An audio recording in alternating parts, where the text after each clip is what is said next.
दोस्तों in future बहुत ही बड़ा एक फाइट अनाउंसमेंट होने वाला है। अभी बस ये रूमर्स है कि बात चल रहा है यूएफसी के तरफ से ये फाइट करवाने के लिए। वो होगा आपका बिटवीन माइकल वेनम पेज और वंडर बॉय थॉमसन के बीच में। ये बस अभी रूमर्स है, यूएफसी के तरफ से कोई भी कंफर्मेशन नहीं आया है, लेकिन ये बात चल रहा है कि फाइट करवाएगा आपका यूएफसी 302 या फिर आपका यूएफसी 303 में या फिर आपका यूएफसी 305 में ये फाइट होने वाला है। दोनों ही आपका स्ट्राइकर है और दोनों ही वर्ल्ड क्लास स्ट्राइकर है।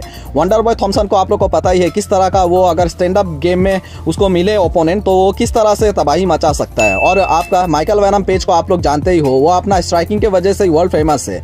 तो इन दोनों का बीच में अगर फाइट हो तो आप देखना चाहेंगे कि नहीं, इंटरेस्टेड होंगे कि नहीं, वो जरूर हमें बताएगा। मैं तो बहुत ही इंटरेस्टेड हूँगा अगर ये फाइट हुआ तो चले चलते अगले न्यूज पे। तो अगला न्यूज है आपका जैक डेला मेडेलिना को लेके। जैक डेला मेडेलिना ने चैलेंज किया है वेल्टरवेट डिवीजन का सबसे खतरनाक फाइटर शाफ्कात रखमानोव को। जैक डेला मेडेलिना ने कहा है शाफ्कात रखमानोव है इस डिवीजन का सबसे खतरनाक फाइटर। उसने आज तक जिससे भी फाइट किया है इस डिवीजन में सबको उसने फिनिश किया है। तो इसी वजह से मैं सोचता हूँ इस डिवीजन का अगर कोई सबसे खतरनाक फाइटर है तो वो है शाफ्कात रखमानोव। तो इसी वजह से मैं खुद को टेस्ट करना चाहता हूँ शाफ्कात रखमानोव के अगेंस्ट में, और मैं इसीलिए फाइट करना चाहता हूँ शाफ्कात रखमानोव से।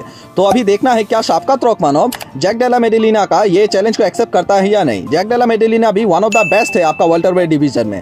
तो आप ये फाइट देखना चाहेंगे कि नहीं, वो जरूर हमें बताएगा। और आपके हिसाब से इन दोनों में अगर फाइट हुआ तो कौन जीतेगा वो जरूर हमें बताएगा। क्या आपको लगता है कि शाफ्कात रखमानोव अनडिफीटेड रहेगा अगर जैक डेला मेडेलिना के साथ उसका फाइट हुआ तो आप क्या सोचते हैं वो जरूर हमें बताएगा। तो चले चलते हैं अगले न्यूज पे। तो आज का आखिरी न्यूज है आपका एलेक्स परेरा को लेके। एलेक्स परेरा ने रिजेक्ट कर दिया है मागोमेद एनक्लेव का कॉल आउट को। मागोमेद एनक्लेव चाहता था कि एलेक्स परेरा फाइट करे मागोमेद एनक्लेव के साथ अबू धाबी में, लेकिन एलेक्स परेरा ने मना कर दिया ये कहते हुए कि तुम्हारा कंडीशन के हिसाब से मैं फाइट नहीं करना चाहता हूं। तुम चाहते हो कि इस साल के अंत तक तुम फाइट करो मेरे से अबू धाबी में, लेकिन मैं जल्द से जल्द फाइट करना चाहता हूं इस डिवीजन में। इसीलिए मैं नहीं चाहता हूं कि तुम्हारे लिए मैं इतना देरी वेट करूं। अगर तुम्हें मुझसे फाइट करना है तो जल्द से जल्द मुझसे फाइट करो, वरना ये भूल जाओ कि तुमसे मैं फाइट करने वाला हूं। मैं हूं चैंपियन, तुम नहीं।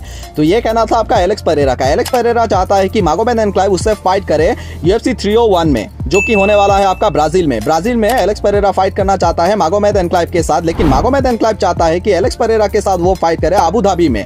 तो इसी वजह से एलेक्स परेरा ने कहा है मैं तुम्हें नहीं देने वाला हूं तुम्हारे कंडीशन के हिसाब से फाइट। मैं चैंपियन हूं, मेरे कंडीशन के हिसाब से तुम्हें मुझसे फाइट करना होगा अगर तुम्हें फाइट चाहिए ये। तो ये कहना था आपका एलेक्स परेरा का। यूएफसी वाले किसके हिसाब से ये फाइट बनाएगा, तो इस बारे में आप क्या सोचते हो वो जरूर हमें कमेंट सेक्शन में बताएगा। तो आज के लिए इतना ही था। होप आपको ये वीडियो अच्छा लगा। अगर अच्छा लगा तो लाइक शेयर एंड सब्सक्राइब कीजिएगा।